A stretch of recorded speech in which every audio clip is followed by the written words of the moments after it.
আমি তোমার কষ্ট বুঝতে পারছি, তোমরা এভাবে ঝামেলা করো না। আমার টনি খুব ভালো ছেলে, ও তোমাকে অনেক ভালোবাসে।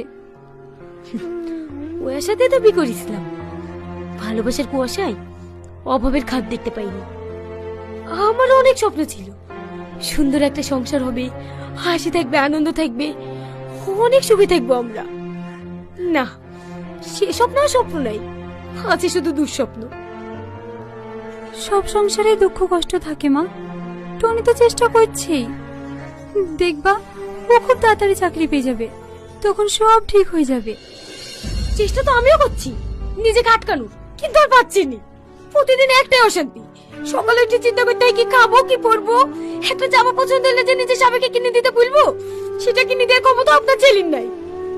নিজের পছন্দে বিয়ে করেছি তো, বাপ মায়ের কাছেও হাত পাততে লজ্জা লাগে। বৌমা, এই মাসে পেনশনের টাকাটা ঢুকুক, আমি তোমাকে ভালো একটা শাড়ি কিনে দেবো।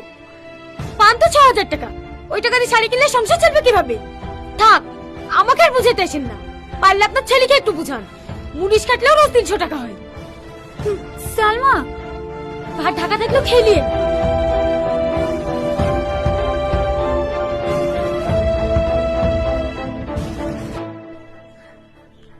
কি ভাই, সারা জীবন জেরেক্সি করে যাবেন না চাকরি টাকরি কিছু হবে? দেখি, যতদূর পারি চেষ্টা করব। কোনো দালাল টালাল ধরে হচ্ছে না?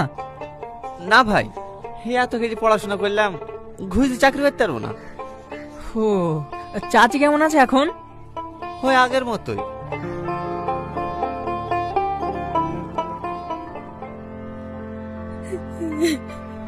এখন আর খেতে কি হবে? তোকে তো আগেই বলেছিলাম ওই ছেলের সাথে বিয়ে করিসনি, ইনকাম নাই কিছু নাই, বাড়িতে আবার কানা মা। আমাদের কথা শুনলি নি? প্রেম করে বিয়ে করতে গেলে আমি কি করবো মা? আমি তোকে ভালোবাসতাম।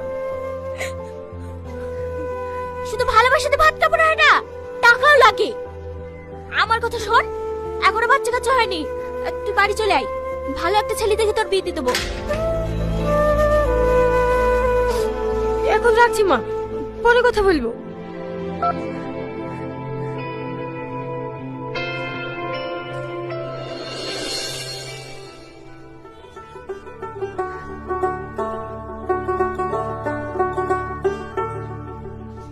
সালমা, এই নাও তোমার টাকা।